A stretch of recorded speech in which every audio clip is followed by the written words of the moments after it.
രോഗലക്ഷണങ്ങൾ അവഗണിക്കരുത്. ബ്രെയിൻ ട്യൂമറിന്റെ സൂചനയാകാം. തലച്ചോറിൽ കോശങ്ങളുടെ അസാധാരണ വളർച്ച മൂലം സൃഷ്ടിക്കപ്പെടുന്ന മുഴകളെയാണ് ബ്രെയിൻ ട്യൂമർ എന്ന് വിളിക്കുന്നത്. ഇത് അർബുദ മുഴകളോ അല്ലാതെയുള്ള മുഴകളോ ആകാം.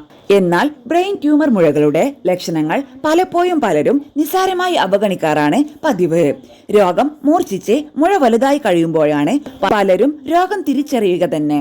തലയോട്ടിക്കുള്ളിലെ ഇടമുഴകൾ അപഹരിക്കാൻ തുടങ്ങുന്നതിനാലോ മുഴകളുടെ സ്ഥാനം മൂലമോ ആകാം ബ്രെയിൻ ട്യൂമർ ലക്ഷണങ്ങൾ പുറമേക്ക് കണ്ടു തുടങ്ങുക എന്ന് ക്യാൻസർ റിസർച്ച് UK ചൂണ്ടിക്കാണിക്കുന്നു. മുഴകളുടെ വളർച്ചയ്ക്ക് എടുക്കുന്ന സമയം ഓരോരുത്തരിലും വ്യത്യസ്തമായിരിക്കും. ചിലരിൽ ഏതാനും മാസങ്ങൾ കൊണ്ടോ ചിലരിൽ വർഷങ്ങളെടുത്തോ മുഴ വളർച്ച പ്രാപിക്കാം. തലച്ചോറിൽ മുഴകൾ ഉണ്ടായി തുടങ്ങുന്നതിന്റെ ലക്ഷണങ്ങൾ ഇനി പറയുന്നവയാണ്. 1. തലവേദന.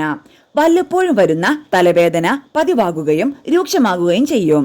2. വിശദീകരിക്കാനാകാത്ത ഛർദിൽ, മനം മറിച്ചിൽ, മങ്ങിയ കാഴ്ച, ഇരട്ട കാഴ്ച, വശങ്ങളിലെ കാഴ്ച നഷ്ടമാകൽ തുടങ്ങിയവ.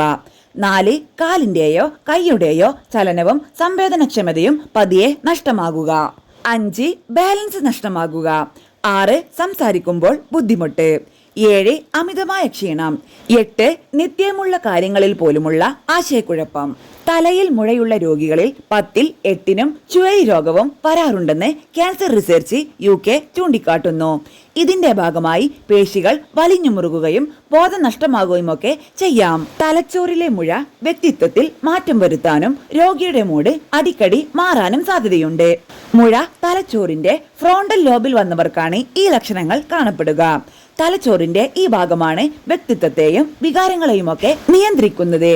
കുടുംബത്തിൽ ആർക്കെങ്കിലും ബ്രെയിൻ ട്യൂമർ വന്നവരുണ്ടെങ്കിൽ ഒരാൾക്ക് ഈ രോഗം വരാനുള്ള സാധ്യത കൂടുതലാണ്.